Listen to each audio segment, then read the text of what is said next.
શું ફ્રેન્ડ્સ તમે ક્યારે આ રીતના નક્કામાં પડેલા કતરણનો આવો ઉપયોગ જોયો છે? તો વિડીયોના એન્ડ સુધી બનેલા રહેજો અને વિડીયો પસંદ આવે તો વિડીયોને લાઇક કરજો, શેર કરજો અને ચેનલને સબસ્ક્રાઈબ કરવાનું તો ભૂલતા જ નહીં. આ રીતના આપણે કતરણ છે તે લઈ લેવાનું છે અને તેના આ રીતના આપણે ચોરસ ટુકડા કરી લેવાના છે. આ કતરણ છે તે આપણે દરજી જે કપડાં સીવતા હોય ત્યાંથી આપણે કતરણ લઈ આવીને આ વસ્તુ આપણે બનાવવાના છીએ. આ રીતનું કતરણ દરજી લોકો પાસે વેસ્ટ હોય તે આપણે લઈ આવવાનું અને આ રીતે આપણે આ વસ્તુ બનાવી શકીએ છીએ. જો તમારી પાસે આ રીતના કતરણ ન હોય તો તમારા કોઈ પણ જૂના કપડાં અથવા તો કોઈ પણ વેસ્ટ કપડાં હોય તેમાંથી આપણે આ રીતના વસ્તુ બનાવી શકીએ છીએ. તો તમે જોઈ શકો છો આ રીતના આપણે બધા જ કતરણનું આ રીતના આપણે નાના નાના કટકા કરી લીધા છે. આ રીતના ગોળ કર્યા છે, ચોરસ કર્યા છે. આ રીતના કતરણ આપણે આ રીતે ભેગું કરી લેવાનું છે. ત્યાર પછી આપણે આ રીતના કોઈ પણ પ્લાસ્ટિકની થેલી લઈ લેવાની છે અને તેને આ રીતના ચોરસ કટ કરીને તેની પણ ફરતી બાજુ સિલાઈ કરીને આપણે લઈ લેવાની છે. પણ મારી પાસે આ રીતના તૈયાર પડ્યું હતું તેમાં મેં આ રીતના આ વસ્તુ બનાવી છે. અને ત્યાર પછી આપણે આ રીતના જે કતરણનું આ રીતના ચોરસ ટુકડા કર્યા હતા તે આપણે આ રીતે આમાં રાખતું જવાનું છે અને સિલાઈ મશીનથી આપણે આ રીતે તેમાં સિલાઈ કરી લેવાની છે. જો તમારી પાસે આ રીતના સિલાઈ મશીન ન હોય તો તમે સોય દોરેથી પણ આ સિલાઈ કરીને તમે આ વસ્તુ છે તે બનાવી શકો છો.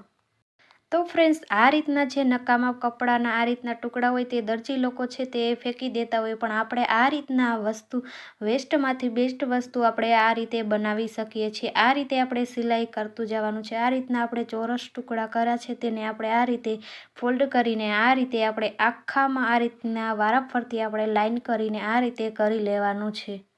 તો ફ્રેન્ડ્સ, આ વસ્તુ છે તે આપણે ફક્ત અડધી કલાકમાં જ બનાવીને તૈયાર કરી શકીએ છીએ.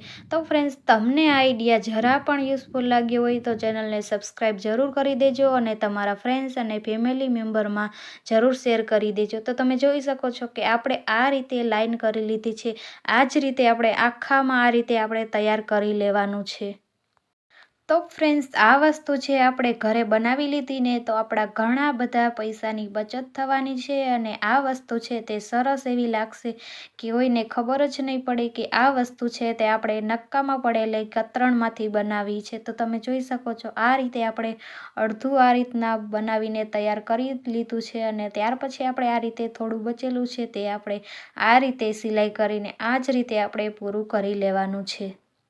તો ફ્રેન્ડ્સ, તમે વિચારી રહ્યા હશો કે આપણે આ શું બનાવી રહ્યા છીએ, પણ આપણે આ રીતે નક્કામાં પડેલા કતરણમાંથી આપણે સરસ એવું પગલૂછણિયું બનાવીને તૈયાર કરવાના છે.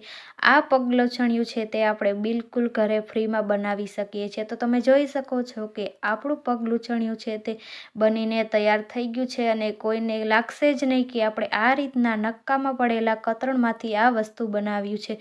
તો ફ્રેન્ડ્સ, તમે એકવાર આ રીતના પગલૂછણિયું બનાવીને ટ્રાય કરજો. સરસ એવું લાગશે અને કોઈને જોતા લાગશે જ નહીં કે આ નક્કામાં પડેલા કતરણમાંથી બનાવ્યું છે.